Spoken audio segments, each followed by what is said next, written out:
Vanakkam to you all and all the esteemed dignitaries who are sitting here, some of my senior leaders, and the chair of this session, and Sri Nitin Gokhaleji, who gave a very beautiful analysis of Operation Sindoor and the new strategy paradigm that we have put in place.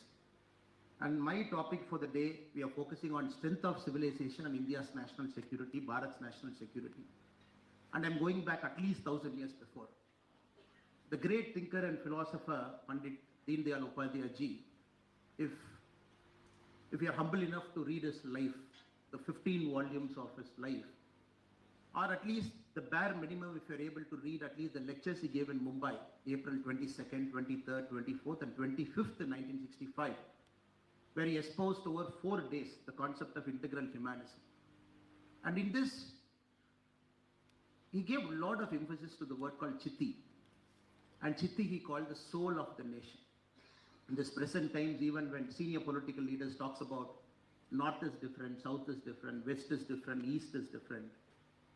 And one of India's former Prime Minister in 2005, when he went to Oxford University to get his honorary degree, in the speech of former India's Prime Minister when he spoke, the British have done a lot of great things to our country, a lot of beneficial things to our country, including trying to unite our country, trying to bring railways, trying to show us how to govern ourselves.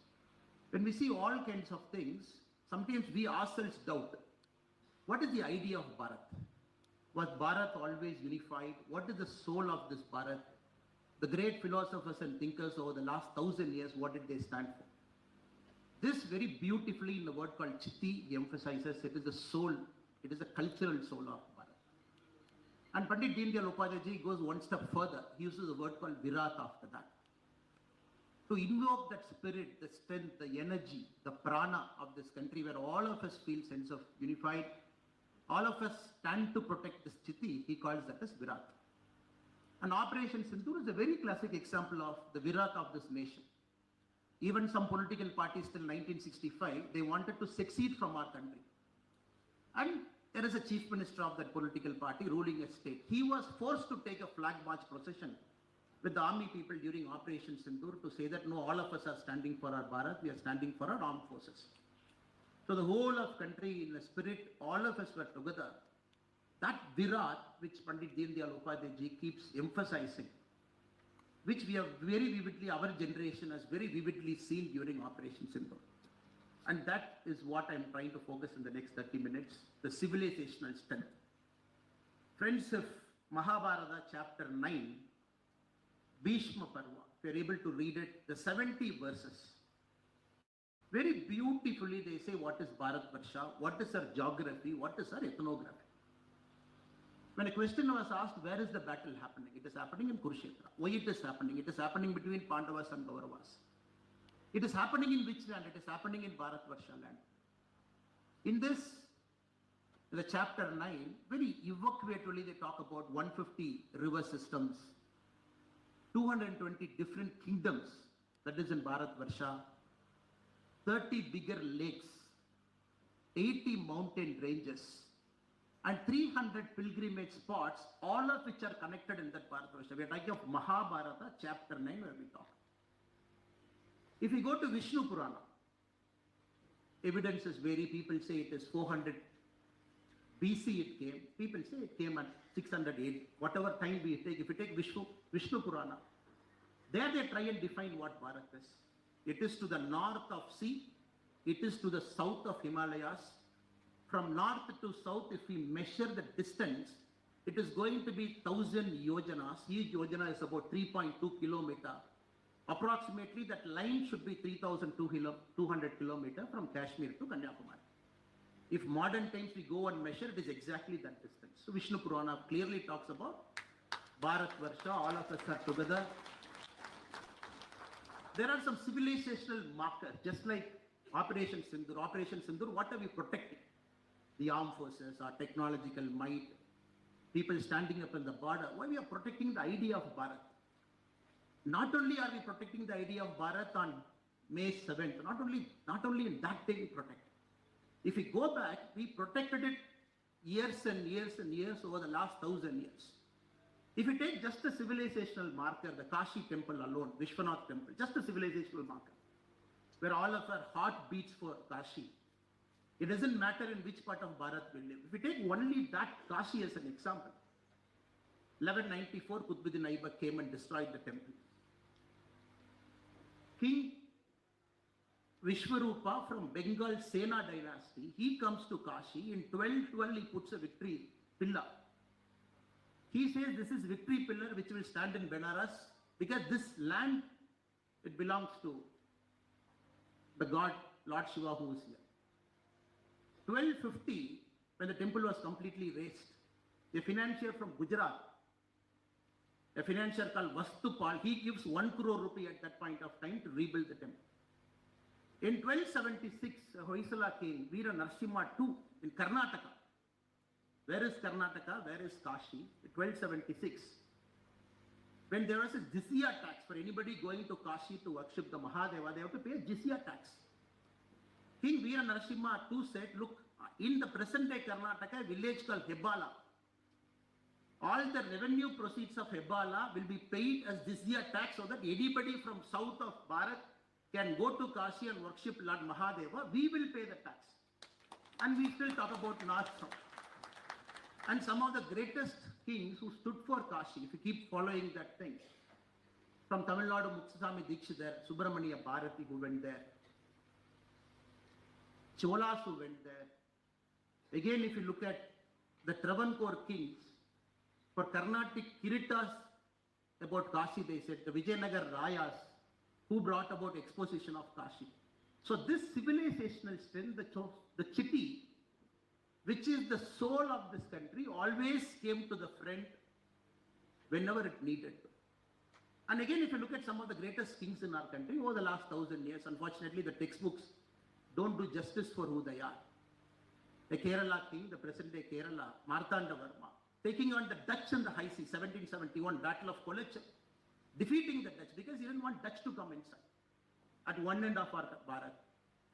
If you look at the northern part, the Kashmir part, after the death of Prophet Muhammad, 632, when the caliphs were expanding, going all the way to Atlantic Sea one side, taking on some of the biggest empires, swallowing it, caliphs expanding at a rapid pace, but still our kings, Lalitaditya and other kings in that part, from 1732 till 1240, they kept the caliphs from not entering India. 500 years they stopped it at one part of the country. Rani Abbakka, one of the greatest Ranis in Karnataka, Ullal, took on the Portuguese and stopped them from entering. So all of these kings, if you go to Assam again, the great Ahom dynasty, taking on the mighty Aurangzeb's army and defeating it. So all parts of our Bharat at different points of time, they have always stood up to preserve the city, the soul, by showing Virata.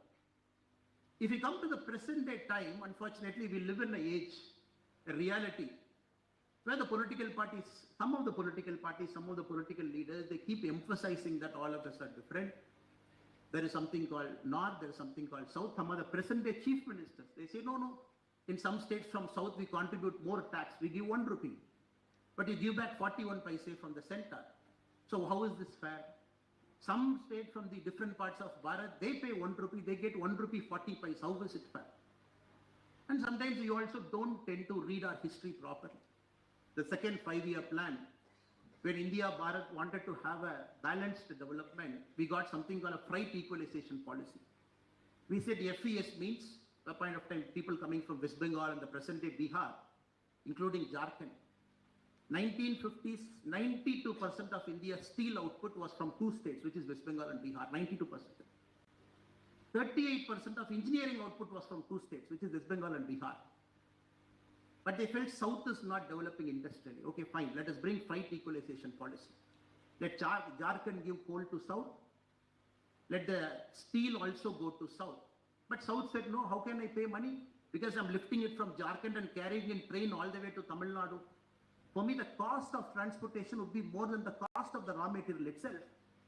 So the government of India brought this freight equalization policy, which was in existence from 1956 to 1991.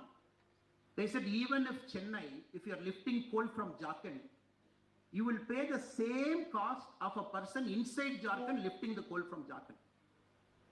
What happened to the freight equalization policy? And somebody is looking at the economics. The engineering output, which was at 92%, at 30 years, it came down to 20%.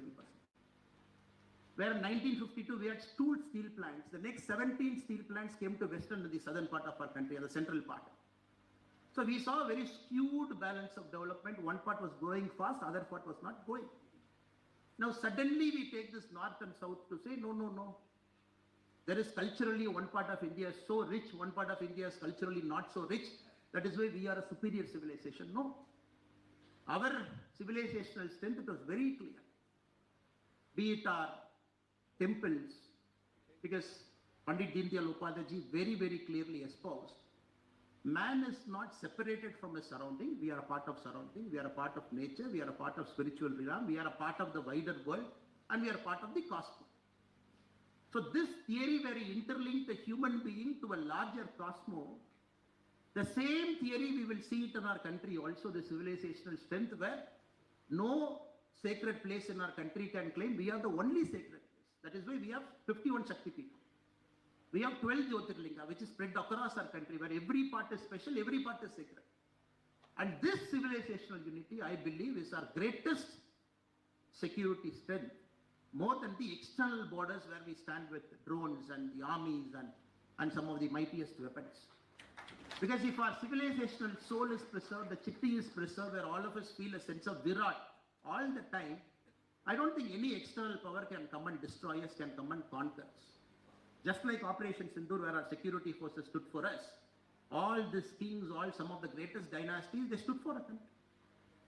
And if you look at Mahabharata, again chapter 9, the ethnography, not only do they talk about geography, they talk about ethnography also. The people who live here, the Janas, the Melachas and the Yavanas, where they talk about the western Punjab to Assam, and the tribes like Nishadas, Shabaras, Kiratas and Ajiras, all the way to Kyrgyzstan. Of course, our geographical border is strong, but the spirit, but the chitti, the soul of our civilizational strength is intact. In the 8th century, from Kaladi Shankaracharya, he started from Kerala without even knowing where is he traveling, north, south, west and east. 3 times he traveled across Bharat. Established centers of relevance even now, all the way to the present day Pak-occupied Kashmir. So this, I particularly believe, youngsters like us, the young Karyakartas like us, we always have to preserve this, keep emphasizing on it, take this further, because this is our greatest civilizational strength. Now it is also time to project the civilizational strength outside, just like Pandit Deendayal Upadhyay said, because that is going to be a security umbrella. If you look at US, Nitin Gokhaleji, who actually wanted to be a sports writer, who wrote for sports, Engeji wanted to be a defense pilot, but somehow your calling became a security, one of India's foremost security thinker and analyst now. Now you understand America's security might, what is it? A blue water navy, bringing their fleets all across the world, putting one in Persian Gulf and showing power. But what is India's security architecture? Of course, we are not going to sending our ship to the Gulf of Mexico, the present day Gulf of America. Our greatest civilizational strength is who we are as a nation. Now, I see a representative from Amrita sitting in the front row. Now, some of our greatest spiritual gurus, Mata Amritanandamayi Amma, ashrams across the world, Isha, Jaggi Vasudevji, ashrams across the world, Sri Ravi Shankar, the Art of Living Foundation, who takes India's civilizational strength, negotiated a peaceful settlement in Colombia. Americans couldn't do it in 2016. Between the FARC rebels and the Colombian government, Sri Ravi Shankar ji took it forward, brought a resolution in 2016 to a war in fashion, because he carries the spirit of Bharat still there. And the Isha, presently they have launched an app, Miracle of Mind, I was following. In one day, it talks about a 7-minute meditation, which from our civilizational strength we are taking across the world. Because you know, as per the World Health Organization survey, 1 out of 8 people live in severe anxiety or depression. 3 people out of 10 people on the verge of getting into a mental problem in the next 10 years. When World Health Organization talks about it, a spiritual guru from India launches something called Miracle of Mind. Download an app, do meditation for 7 minutes. If you look at the downloads that happened in the first 1 hour, it is 1 million downloads, which beated ChatGPT's download in the first 1 hour. Again, a spiritual guru from Bharat taking our civilizational strength outside. Mata Amardantamai Amma, even 10,000 people, 20,000 people, hugging everybody till 3 a.m., 4 a.m. in the morning, doing this without seeing the color, creed, race, caste, wherever the person comes. Same thing does in America, same thing is happening in Australia. Baba Ramdev, the yoga. The spiritual gurus who represent our civilizational ethos, taking the security architecture across the world. So everybody knows what is Bharat. Everybody knows who are the occupants of Bharat. Everybody knows what is the soul of Bharat. That also we should not forget. That is our security architecture. And the International Yoga Day, where the Honorable Prime Minister Narendra Modi ji has taken it across the world. And a lot of people might not know this. India is also a co-sponsorer for the International Meditation Day, which is on December 21. The International Meditation Day, again Bharat is a co-sponsor. Again we have taken it out. And the concept of life, which comes from our civilizational ethos, we have taken it out across the world. The International Solar Alliance, again the Pandit Deendayal Upadhyay's thought process. Man is not separate from nature, we are part of it. Again we have let the International Solar Alliance out. If you look at all of the security architecture, which will keep preserving our India's internal security for a long, long time to come. And more importantly, friends, if you give me some more time, Pandit Deendayal Upadhyay clearly kept emphasizing many a time about our language, about our culture, about our indigenous knowledge system. He said these three things from which the chitti, the soul of our nation flows. If we keep preserving it, so we need not fear anybody in the world. As a nation, we will always be ramrods right. Now, for the very first time, if you take about Tamil Nadu, the state from which I come, in the current academic year, the number of students who read English are more than the number of students who read Tamil. So English reading students are more than the Tamil reading students. If you look at the English medium school, if you open a textbook, what is the maximum Tamil they teach? They teach 25 Thirukural. They teach 10 Attitude. But Tamil, just like other great languages of this country, it's such a deep language where people don't even have access to some of the greatest epics that is written. Now, Honorable Prime Minister Narendra Modi ji gives emphasis in the new education policy to say, learn your mother tongue till the class of 5, preferably to the class of 8. First time, we are unlocking a lot of our own history to our own students. Same thing if you go to Karnataka, such a beautiful language, which has won the highest number of Sakhityya Academy Awards. If you look at all the languages comparatively, very unfortunately, people want to fight on language at this point of time. Pandit Deendayal Upadhyay continuously emphasized differences in languages is never a problem. We always have difference in language. Politics over the difference in language is a problem. Now, difference in language will always keep us together because we are Chitti, we are Virat. We always have differences in language. But right now, they won't talk about which language is superior, which language is inferior. Doesn't matter at this point of time. We are not in a race to say, my language is superior than your language. Every language has got some of the greatest epics. That is again our civilizational strength, but we fight over it. And it is also important, all these small things we take care, the Virat of this nation gets preserved so that internally we become together, we become homogeneous. We don't see a difference between a person who's in a different part of Bharat to a person who's in a different part of Bharat. Again, you see, in English, people don't understand how come in a country where people travel less. Ours is a one country where people travel less internally compared to the size of our country. If anybody is looking at the statistics of how much travel we do within the country, Uttar Pradesh tops the number of tourists in the last year who travel more. Tamil Nadu, Karnataka, Andhra, Rajasthan, Gujarat, Maharashtra, West Bengal, Madhya Pradesh, Bihar, the top 10 states. But still survey says 60% of our countrymen haven't crossed their state. Like 60% of Tamil population haven't crossed Tamil Nadu.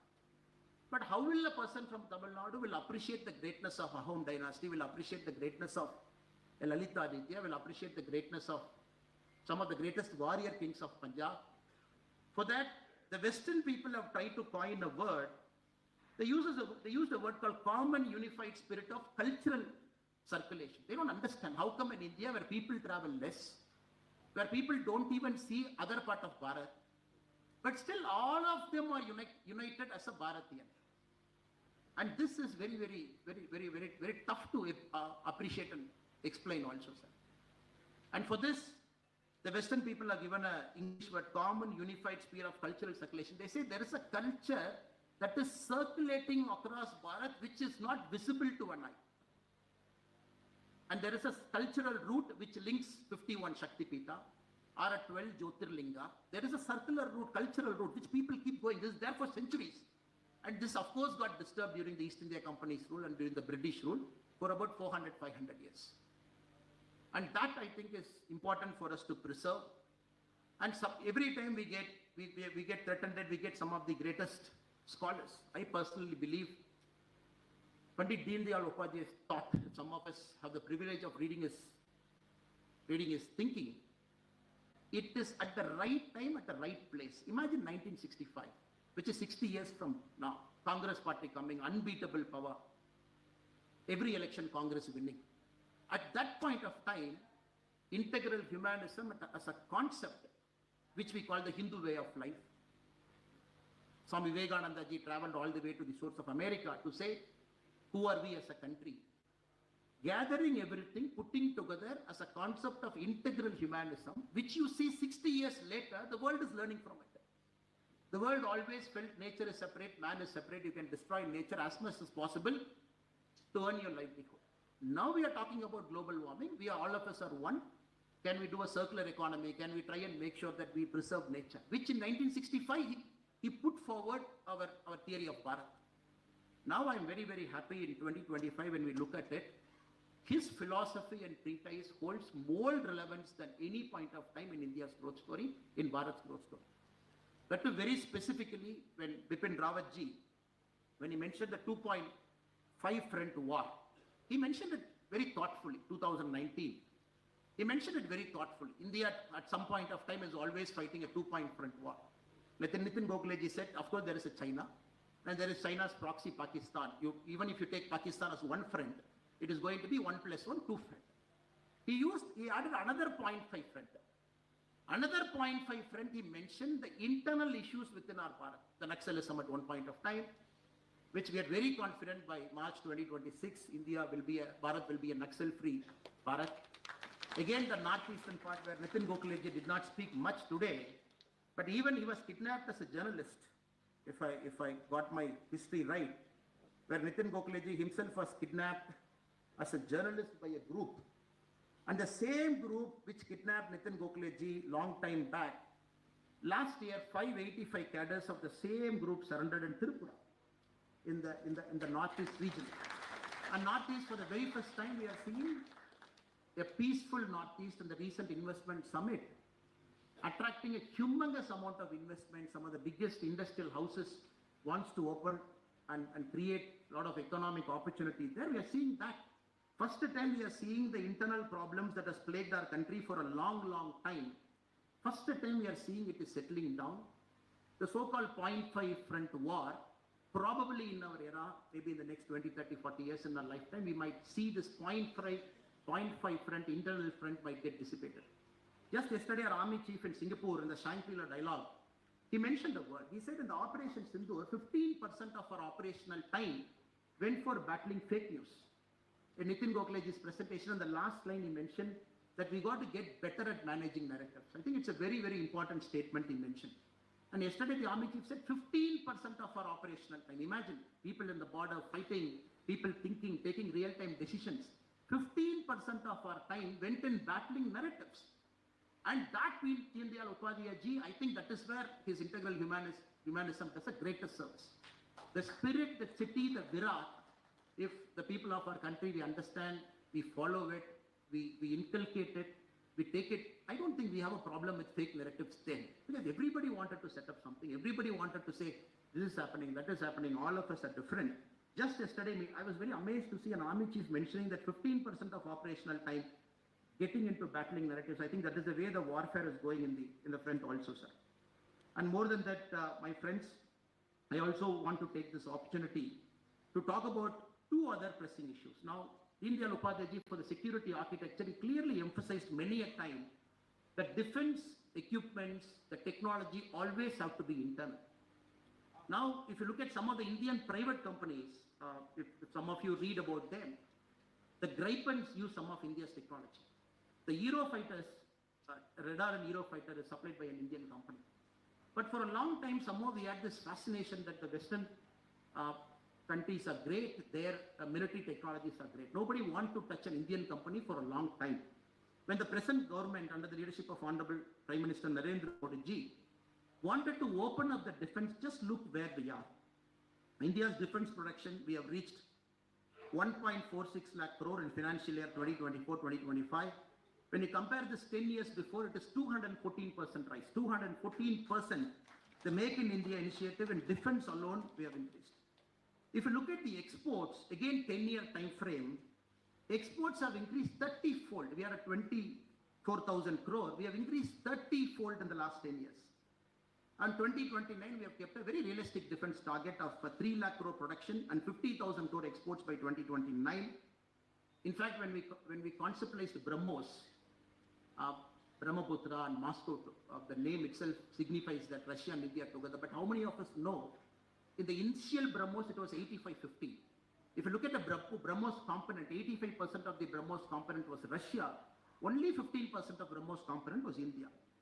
If you look at the present day manufacturing of BrahMos, it is 70-30. 70% of a BrahMos is India and 30% of the parts we use in a BrahMos is 30. So every single day, of course you all know the greatest spokesperson for our BrahMos missile is the Pakistan Prime Minister. So he has become our ambassador. And Azerbaijan, he said, oh, we wanted to launch after the prayers, like he mentioned the J.D. Vance statement. They wanted to launch it after their prayers against our country. But we went 1 or 2 hours before that, and he said BrahMos came and damaged a lot of our credibility. Now, after the Operation Sindoor, some of the news reports say 16 countries are expressing the interest to acquiring BrahMos from our country to their respective countries. So this is something awakening the nation's virat in the defense sector, where not only civilizational cohesion and might is giving us a sense of cohesion, but also we are preparing ourselves for the border region in terms of our own technology, where in the last 10 years, decisively we have gone. Friends, I would like to end. Mahatma Gandhi, when he wrote his treatise Hindu Swaraj in 1909, which is again 120 years back. If anybody has the opportunity to read the Hindu Swaraj, he mentions 2-3 points very clearly. He says, Western civilization as a source of both material and spiritual decline. He believed India needed to reject Western models and embrace our own cultural and spiritual values. Geeta Ragasya, Balagangadhara Tilak at different points of time, everybody emphasized that we got to go local, we got to be Bharatiya in our spirit, and that is the only thing that will keep us alive. That is why when we see most of the major civilizations are fossilized now. Where is Mesopotamian civilization? Where is the great Egyptian civilization, the Roman civilization? It is all fossilized now. But our Bharatian civilization, despite seeing so much struggle over the last 400, 500 years of discontinuity, at 2025, if you look at a thriving civilization compared to older civilizations along with us, we are still alive, still thriving only because we have Chitti inside, which Hindu Swaraj mentioned. Now the Make in India initiative, Atmanirbhar Bharat initiative, putting our own country in the front in terms of an ideological thought process. When Modi ji, 2 countries are fighting the Russia and Ukraine, where every country wants to take a position. When Modi ji's position, after 2 years, when the whole of the world is appreciating, that is the point, because that is Bharat's position over a long point of time. We never start a war. We never go and stand along with somebody when they are fighting a war. So the stand that we took now is getting resonance even in the United Nations Security Council now. So now the philosophy that we are talking, the integral humanism, and especially the Shyam Prasad Mukherjee Foundation, which has thought it fit to commemorate this by calling some of my fellow young Karyakartas from across our country and young minds along with our senior leaders sitting in this August hall, yesterday and today, listening fully where in each of the sphere the difference that we have created is in sync with the philosophy. Political parties can grow. Many political parties have grown across the world in India. But many political parties are fed into oblivion. Within no matter, they have just gone into non-existence. But BJP as a political party, Jansangh as a political party previous to BJP, largest political party in terms of membership, but still thriving, attracting largest number of youngsters. It is only because of the philosophy we hold dear to us, which is integral humanism. I'm extremely delighted through this conference yesterday and today. A lot of young people are motivated to go and relook at what is integral humanism, even if they have a vague idea. But to read the 15 volumes of the life of Pandit Deen Dayal Upadhyay ji, bring youngsters, because Deen Dayal Upadhyay ji very clearly, 2-3 places he emphasized. people change political parties. He was totally aghast to see why do people change political parties. People join a political party, they change a political party. He said, when there's no principle, what is that political party going to do for Bharat? In one of his lectures, he mentions it. Because people who change political parties don't have a principle. They don't even know where they belong. In fact, he called the Congress party as a party where a mongoose and a snake both existing in a single frame. Because no ideology, no coherent vision, they don't know where to go. And that is where BJP as a party we differentiates ourselves, because we have a philosophy. And all the Karyakartas of our party, we own the philosophy, we belong to that philosophy, we take this philosophy forward. A political party can get defeated, but a philosophy never can get defeated. That is why, friends, today this wonderful meeting organized by the Shyam Prasad Mukherjee Foundation, where we brought all of us together, is a time for us to re-energize ourselves, to recommit ourselves, to read more about this wonderful philosophy and live by that philosophy. And I take this privilege and this honor of to thank a simple Karyakarta like me is invited to here to come and talk with respect to my tenure, 9-10 years as a police officer, the way I see it, combining my political responsibilities as a Karyakarta to the philosophy, to what our country is going through in terms of the security architecture. I take it as a great privilege, sir. Thank you so much for calling me, inviting me. And I say my sincere pranam to Nitin Gokhaleji and to the chair as well. Thank you so much. Bharat Mata Ki Jai.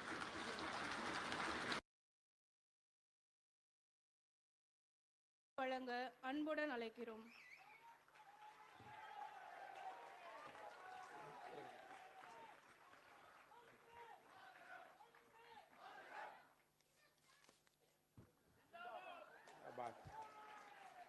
அன்பார்ந்த பெரியோர்களே, தாய்மார்களே, மிக குறிப்பாக அந்த 5வது role இருக்கக்கூடிய அந்த அன்பு குழந்தை செல்வம் என்ன ஒரு இன்வால்மெண்ட்டோடு இருக்காரு பாருங்க.